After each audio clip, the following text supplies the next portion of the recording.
Parliament reporter Hindi dictation गति 163 शब्द प्रति मिनट। डिक्टेशन स्टार्ट होगी 5 सेकंड बाद।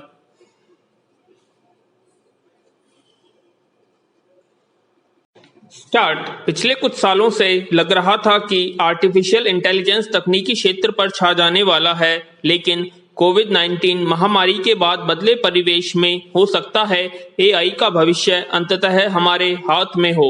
कई तकनीकी विशेषज्ञ मौजूदा परिदृश्य में इस नतीजे पर पहुंचे हैं कि कंपनियों को अपना कार्य संचालन का स्वरूप बदलकर रिमोट वर्किंग कार्यबल के अनुरूप बनना होगा। इसीलिए कंपनियों ने क्लाउड कंप्यूटिंग प्रौद्योगिकी पर खर्च बढ़ाते हुए अपना ज्यादातर काम ऑनलाइन स्रोतों पर कराना शुरू कर दिया। ऑफिस में मामूली फेरबदल निश्चित रूप से कंपनियों के कामकाज में स्फूर्ति तो लाएगा ही, विश्वसनीयता भी बढ़ेगी, लेकिन कॉर्पोरेट डेटा अब क्लाउड पर ज्यादा एकत्रित होगा।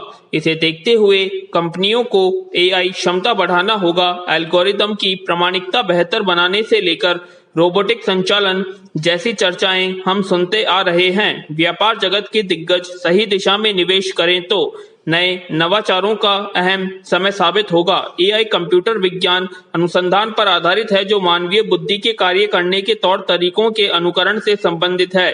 इसमें सशक्त एल्गोरिदम का उपयोग होता है और विशिष्ट पैटर्न की पहचान के लिए बड़ी संख्या में डेटा की जरूरत होती है। इनका उपयोग पूर्वानुमान में किया जा सकता है, जैसे उपभोक्ता अब क्या खरीदेगा, साथ ही मशीन प्रशिक्षण आदि के खास तौर पर ऐसे एल्गोरिदम जिनकी सहायता से बिना कोई खास प्रोग्रामिंग किए स्वतः ही पैटर्न को पहचाना जा सके। यह एआई का एक स्वरूप है जो वित्तीय लेन देन में गड़बड़ी को रोकने के लिए रियल टाइम संरक्षक बनता है। देखा जाए तो एआई अभी व्यवहारिक तौर पर उतने व्यापक रूप से उपयोग में नहीं ली जा रही है। विराम। कंप्यूटर से सीधे बात करना या सुरक्षित स्वचालित कारों का सपना सच होना अभी दूर की कौड़ी है। यहाँ तक कि जब कम आधुनिक एल्गोरिदम की बात आती है तो शोधकर्ताओं के समक्ष सीमित आंकड़ों और मापने योग्य कंप्यूटर क्षमता की कमी जैसी समस्याएं पेश आती हैं। विराम। सिलिकॉन वैली का एआई स्टार्टअप तंत्र बहुआयामी हो चुका है। क्रंच बेस के अनुसार अमेरिका में 5,751 निजी एएसआई कंपनियां एआई उद्योगों को गत वर्ष $17.4 बिलियन की फंडिंग मिली थी। विराम।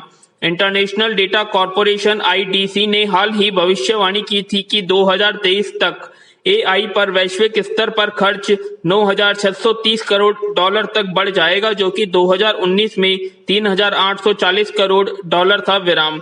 फरवरी में मुख्य सूचना अधिकारियों और आईटी दिग्गजों पर किए गए एक सर्वे में पाया गया कि कंपनियां अपने एआई प्रोजेक्ट की संख्या दोगुनी तक बढ़ा सकती है। वर्ष 2000 के अंत तक कम से कम एक प्रोजेक्ट तो शुरू हो ही जाएगा। इसकी 40% तैयारी कर ली गई है। कोरोना महामारी ने एआई की आवश्यकता बढ़ा दी है, इसलिए उक्त अनुमानों के गौण होने की संभावना है। बिग टैंक पहले ही दर्शा चुका है कि कोविड-19 से जंग में एआई की भूमिका कितनी उपयोगी है।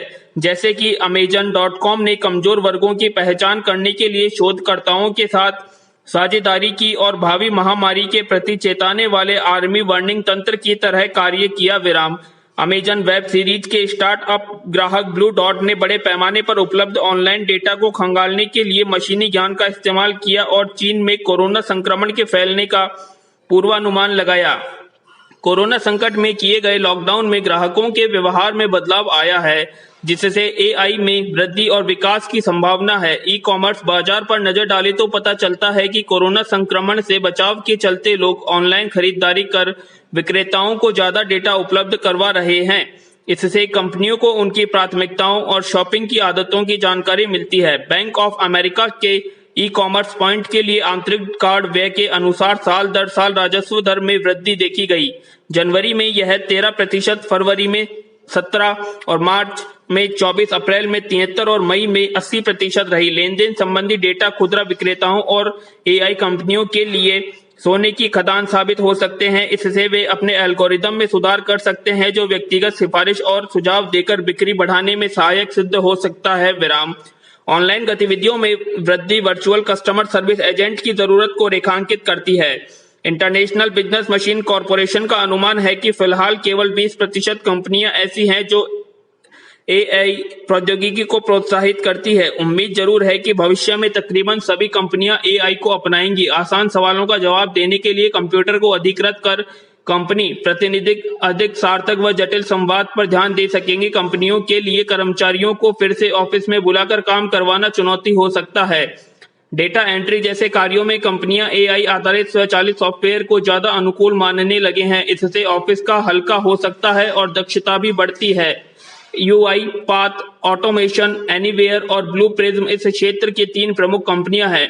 गोल्डमैन सॉक्स के अनुसार गत वर्ष करीब $85 करोड़ का बाजार का 36% हिस्सा इन 3 कंपनियों के अधीन था और भी कई काल्पनिक एआई प्रोजेक्ट क्षितिज पर हैं। विराम ग्राफिक्स, सेमीकंडक्टर, एनवीडिया कॉरपोरेशन और ऑटोमोबाइल कंपनी बीएमडब्ल्यू समूह के एआई से लैस रोबोट वाहनों का निर्माण के प्रोजेक्ट में ऐलान किया है। विराम पैरा फेसबुक ने भी कहा है कि वह एआई लाइफस्टाइल सहायक तैयार करने में जुटा है, जो आपकी पसंद के कपड़ों से लेकर आपके कमरे के आकार के अनुरूप फर्नीचर का भी चयन कर सकते हैं। नई तकनीकी को कुछ लोग सीख पाते हैं, कुछ नहीं। इसमें क्लाउड कंप्यूटिंग विक्रेता आगे रहेंगे।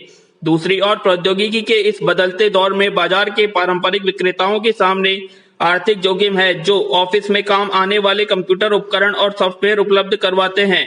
हैवलेट, पैकॉर्ड एंटरप्राइजेज और रूटर मेकर सिस्को सिस्टम ऐसे ही कुछ कंपनियां हैं। विराम हम एआई के पुनरुत्थान के इस दौर की उपेक्षा नहीं कर सकते। हालांकि बहुत सी नैतिक बाधाएं सामने हैं, जैसे बेरोजगारी बढ़ना, निजता का हनन और पक्षपात। विराम मशीनीकरण से सॉफ्टवेयर और रोबोट इंसानी कर्मचारी की जगह ले लेंगे। विराम जितना ज्यादा डेटा क्लाउड पर रहेगा, उतने ही अधिक चोरी की आशंका बनी रहेगी। इसलिए डेटा सुरक्षा जरूरी, साथ ही बेहतर कंप्यूटिंग क्षमता, व्यापार पहलुओं और कम लागत जैसी सुविधाओं से युक्त एआई को नकारा नहीं जा सकता। इसलिए कंपनियां सूझबूझ के साथ काम करें तो शायद हम भविष्य में शान से कह सकेंगे कि साल 2020 में कोरोना संकट काल में एआई उम्मीद की किरण बनकर उभरी। विराम आशा करते हैं आप सभी को डिक्टेशन पसंद आई होगी, तो प्लीज कमेंट बॉक्स में कमेंट करें और हमारे चैनल को अभी तक सब्सक्राइब नहीं किया तो सब्सक्राइब कर लें और वीडियो को लाइक और शेयर करना ना भूलें। धन्यवाद।